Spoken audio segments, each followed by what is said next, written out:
Hey everyone, Anna here. I'm the CEO of Anna Byerly Creative. We work with purpose-driven business owners to build their brand and better tell their story.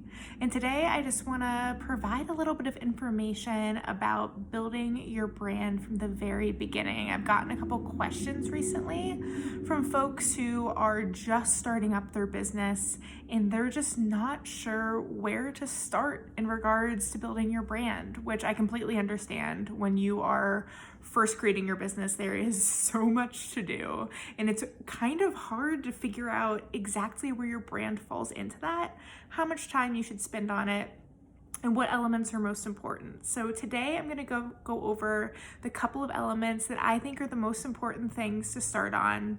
There's a lot of noise and information out there about where you should start, and so much of it depends on your business. But no matter what type of business you have, the type of experience you have, who you're working with, regardless of all of that, to me, these are the couple of things that you need to do to start off. And then you can fill in the gaps from there, figure out what you want to focus on. So the first thing that you need to do is come up with a business name. Now, this can be as complicated or as simple as you want it to be. For a lot of people, especially if you are a purpose-driven business that is starting your business because of a void you see in the world or something that you really want to provide, you're likely a little bit more of a personal brand, meaning that your business is built on your own personal values and what your personal interests are. And if that's the case, building your business name can be very simple because it can just be your name or your name with some sort of descriptor on the end. For example, my business is Anna Byerly Creative. It's just my name with creative added on to the end of it.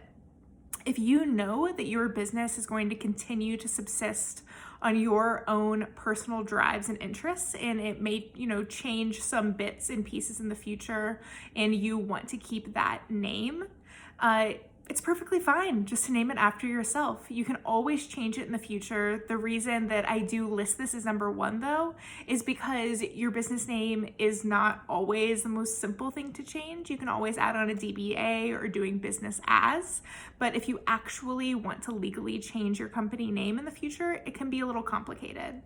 Now, if you do want to create a business name that is not just your name, this is again something to think about in terms of as your business grows. For example, if you are creating a business name, and for example, you're an interior designer, but in the future, you might want to become an architect. I know those two things aren't completely related, but just as an example, you don't necessarily want your business name to be something designs when you might evolve beyond designing in the future.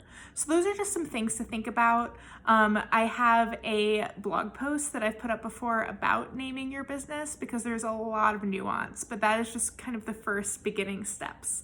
Once you decide on a name, go ahead and legally register it with the state that you are in. It's usually pretty easy. Again, depends on the state, but is not very expensive.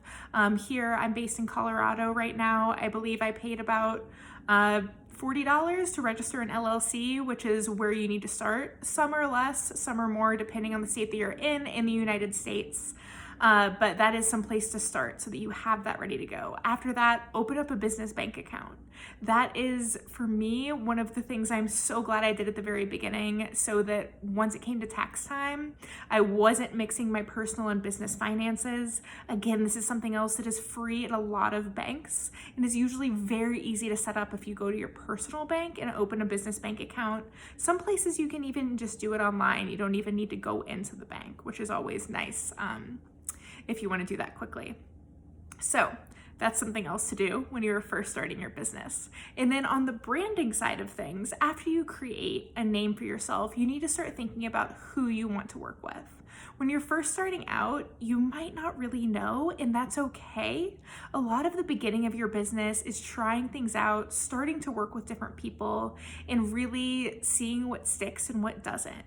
but start to think about who you want to work with, whether those are demographic factors, for example, working with one, gender client over another, working with people who live in your area versus people who live anywhere. If there's an age range or some sort of question that the person has, for example, using just an interior designer example, you might be wanting to work with someone of a certain age range, someone of a certain income level, someone who lives in a certain area, and who maybe they want to completely redo their entire house, or they want to redesign just one room. Or you might be more on like a corporate level and want to work with someone who's redesigning an entire apartment complex, something like that. So those are some things to start to think about. And then as you get into the second part of that, thinking about why they want to work with you, begin to think about what their driving factors are. What are they looking for? Beyond just looking for an interior designer, are they looking for someone who's super experienced? Are they looking for someone who might be approaching something in a very aggressive and bold way? Or are they looking for someone who has a little bit more of a whimsical approach? What kind of approach are those people looking for? And how can you bring that to them? Here, I really recommend getting as niche as you can. Again, since you're still starting and you're at the very beginning, you may not be able to get super niche, but this is something to keep revisiting.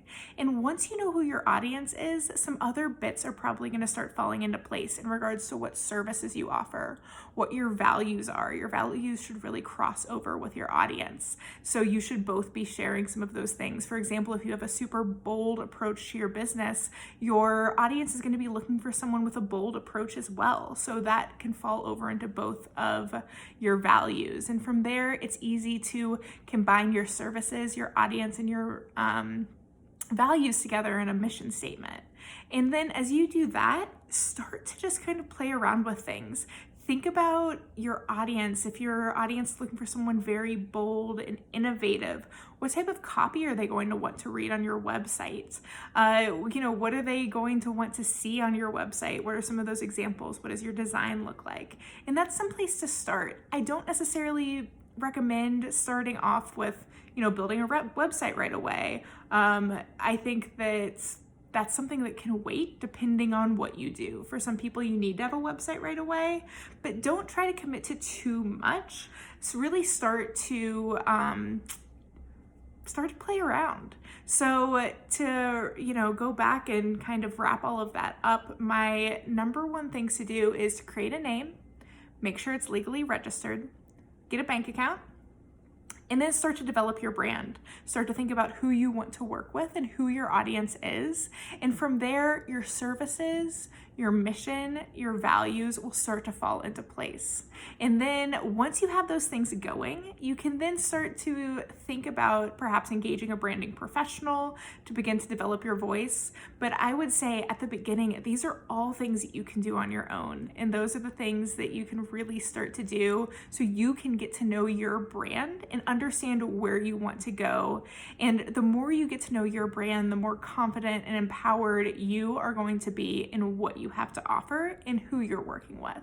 So those are some of my top tips on beginning your business and starting to build your brand. And if you have any thoughts, I would love to hear them, and just let me know down below.